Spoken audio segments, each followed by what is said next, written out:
The rain had been falling for days without pause, the kind that didn't tap on windows gently, but slammed against them with the weight of a storm that wanted to be remembered. In a dim apartment on the edge of the city, a man sat alone, unemployed, desperate, and surrounded by the clutter of unpaid bills and unopened letters. He read the newspaper every morning, underlining job ads with a pen that was nearly out of ink. Nothing seemed to fit, not his skills, not his soul. He was losing more than just time. Until one morning, nestled between ads for warehouse loaders and fast food cashiers, he found something different. Night security guard, morgue facility, double pay, night shift only. He muttered to himself, a night duty in a morgue? How strange. But desperation has a way of dulling the edges of fear. Later that afternoon, he went grocery shopping and by chance ran into an old friend, Alex. The rain was relentless and they took shelter under the awning of a crumbling shopfront. Alex was all smiles and casual words, but there was a strange energy beneath it all. He mentioned the same morgue job from the paper, said it was perfect for someone who needed work fast, said the bodies don't complain. The man shrugged it off at the time, but later that night, sitting alone in his dimly lit kitchen, he filled out the application. Within a week, he was hired. The morgue stood alone, surrounded by overgrown grass and dead trees, like a forgotten house at the edge of the world. Though still operational, it looked long abandoned, just 8 minutes from the hospital, but cut off from the rest of the city by silence and time. His first night was soaked in thunder. The rain hammered the roof, drowning out thought. A hollow-eyed man handed him the keys and explained the duties. Monitor the halls, watch the drawers in the cold room, stay in the office. Don't wander. By midnight, the silence grew unbearable. Then a noise, a thump, a creak.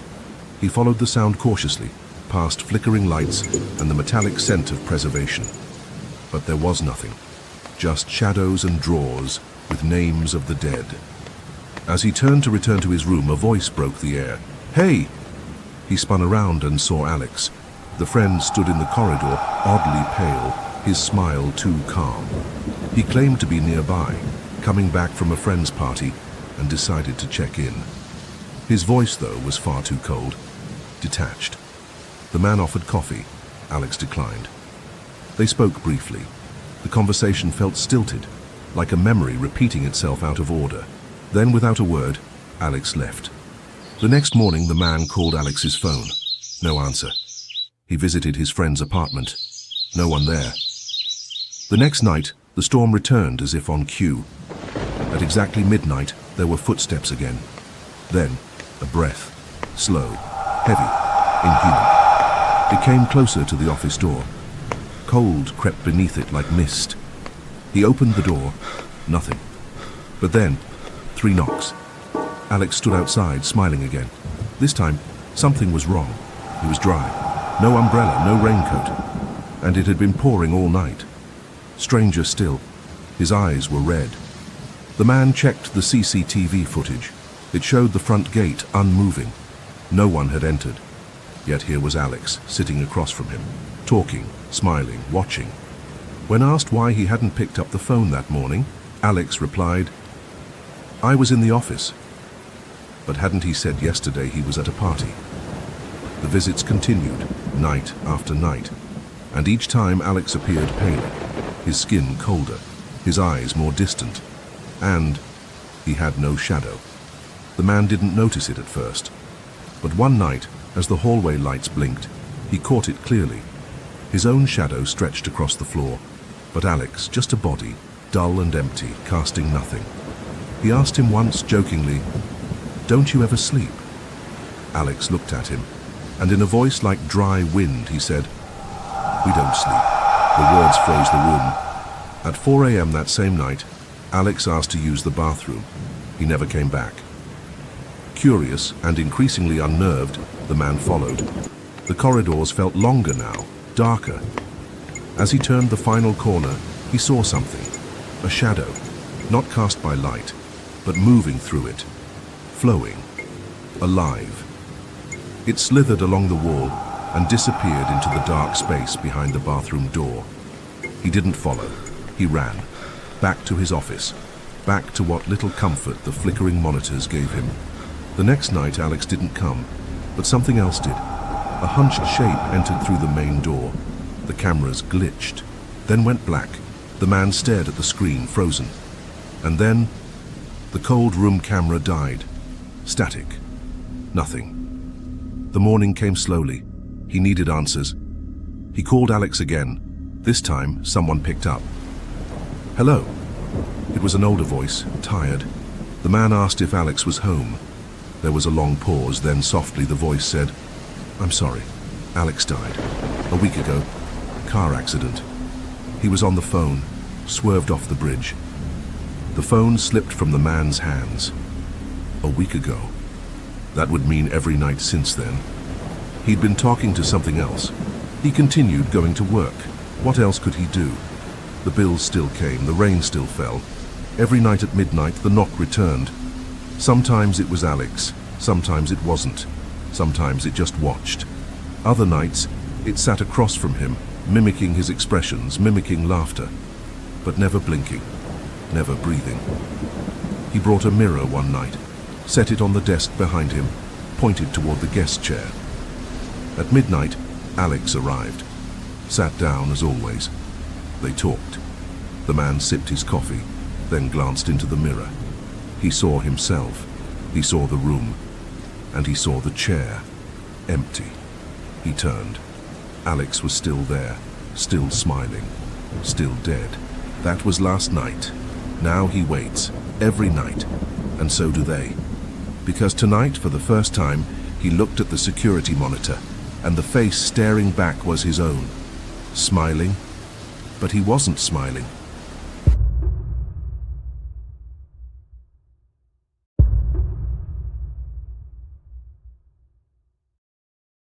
My name is Ellison Thorne.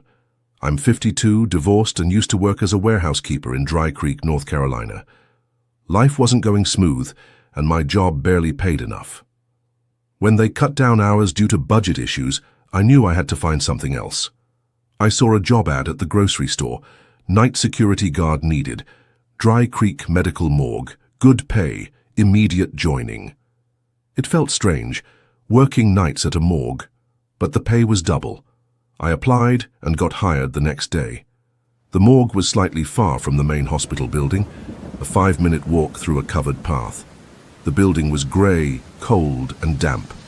Even silence had a sound there. On my first day, Gerald Klein gave me the keys and a quick tour. He was a pathology tech, pale and tired-looking.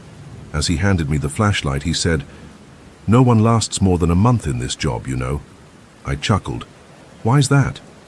Gerald didn't smile. "Because this morgue is haunted.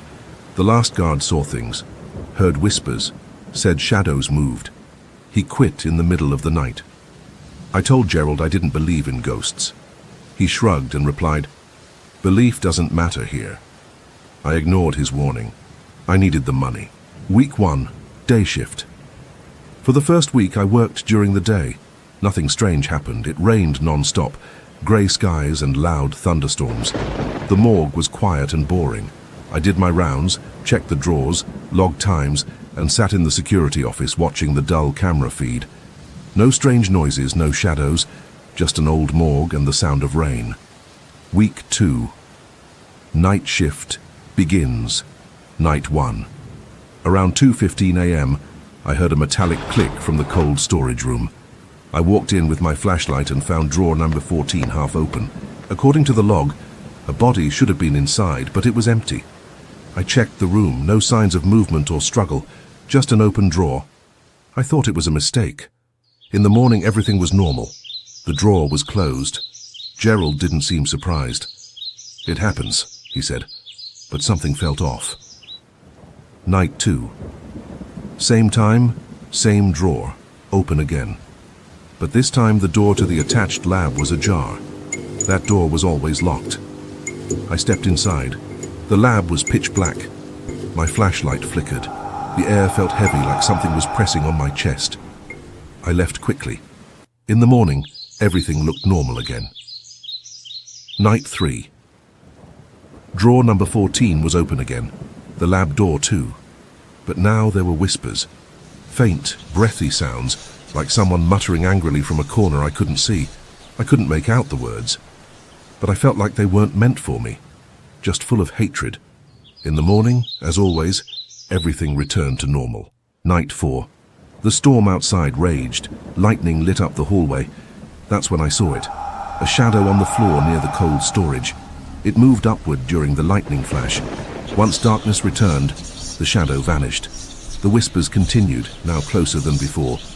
I felt something dark moving inside that place, something aware. Night 5. Same drawer, same lab door, same whispers. But during the lightning, the shadow appeared much closer, near the lab entrance, then inside the lab. The cold hit me first. My breath turned white.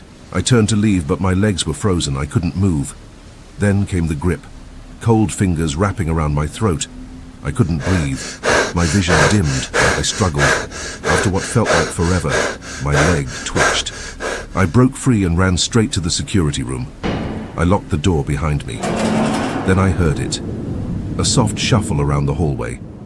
I checked the camera feeds. Nothing. But I could hear breathing right outside the door. I leaned close. Footsteps circled the room. Slow, heavy. They didn't show up on any of the cameras. The presence was real, even if I couldn't see it. Night 6. I should have quit, but I needed the money. Same sound, same shadow. But I made the worst decision. When the footsteps stopped, I opened the door. Nothing was there at first, but then it grabbed me. The cold returned and fingers gripped my neck, tighter than ever before. I couldn't fight it this time. I blacked out. In the morning, Malcolm Yates, the day shift guard, found me unconscious near the entrance. I told him everything. I don't think he believed me, but I quit that same day. I thought it was over. I was wrong. That thing, the shadow, it followed me home. For the next month, it was always near. I saw it in mirrors, in dark reflections. I heard footsteps behind me when I walked alone at night. When I showered, the water would suddenly go ice cold. When I slept, I'd wake up gasping, my throat red and sore. Something watched me, even in my own home. Once, it tried to kill me again. I slipped in the bathroom, dry floor, but my neck had red finger marks. Another time, my car swerved toward a tree like someone else had taken the wheel. Then after a full month, it stopped. No shadow, no cold, no whispers, it vanished, just like that. But I never saw where it went. Some stories don't end with answers, some just stop. And what scares me most is that someone else might be next.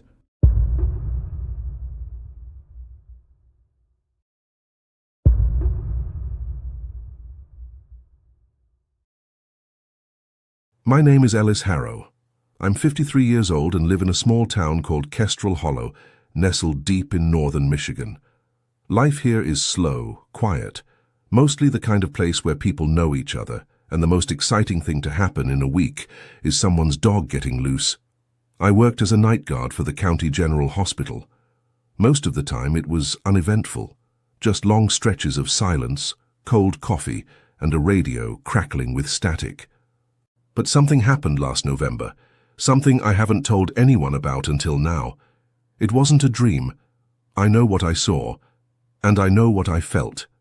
It was a Thursday night, just past midnight. The cold air had already crept inside the hospital walls. My job was to patrol the empty halls, keep an eye on the cameras and check on the lower levels every hour. The hospital's morgue was in the basement, B2 level. It wasn't a place I enjoyed visiting. The air there always felt heavier, like something was watching from the dark corners, but I told myself it was just the silence messing with my head. That night, everything was normal at first. I walked my rounds, logged the time, and sat down in the security room with a thermos of half-warm coffee. The lights flickered now and then, which wasn't unusual.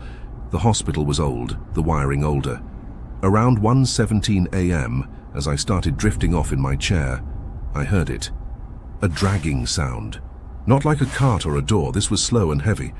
Like something or someone was being pulled across the morgue floor. I sat up straight. My heart thumped a little faster. I checked the monitors. Nothing showed up, just the still view of empty hallways and closed doors. I waited for a moment. Maybe I imagined it, maybe it was just a faulty vent. But then I heard it again. Drag! Drag! It came from the morgue. I grabbed my flashlight and keyring and headed down the stairs. The hallway leading to the morgue felt colder than usual.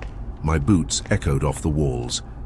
As I reached the heavy metal door, I noticed the small window in the center had fogged up from the inside. I unlocked it slowly. The door creaked open.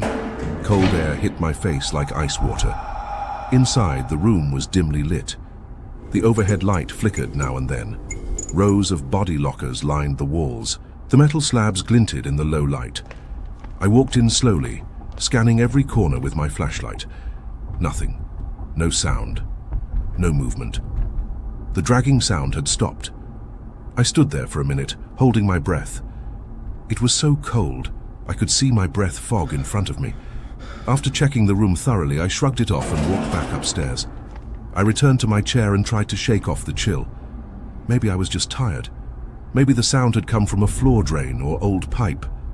But something didn't sit right, and I didn't have to wait long to find out why.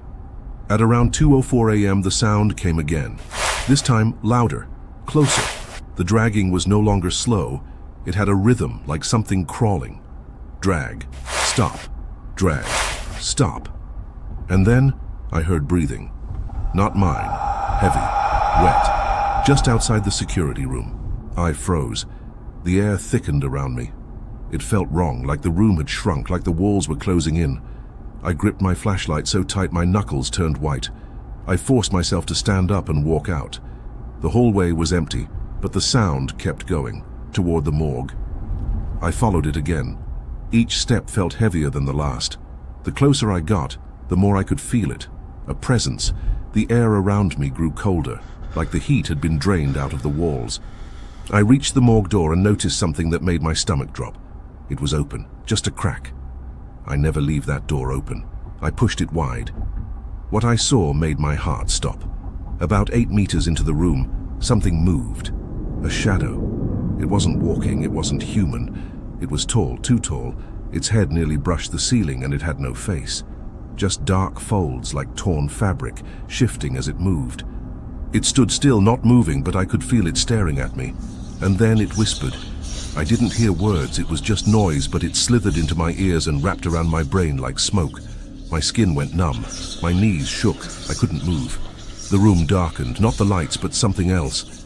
Like the shadow spread through the air itself. The cold was unbearable. My breath came out in short, sharp gasps. I tried to back away, but the floor felt sticky, like it was pulling me in. The whisper grew louder, and then everything went black. I woke up on the floor of the security room. The first light of dawn peeked through the tiny window. Birds chirped outside. The hallway buzzed with the sound of nurses starting their shifts.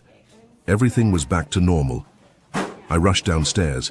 The morgue door was closed, the room was empty, the temperature was normal. Nothing out of place, not a single shadow, not a sound. But I know what I saw. I know what I felt. That thing wasn't a dream, it was real. Since that night, I've asked to be transferred to day shifts. I don't care if I make less money. I won't go back down there. Not in the dark, not ever again, because something lives in that morgue. And I don't think it's done with me yet.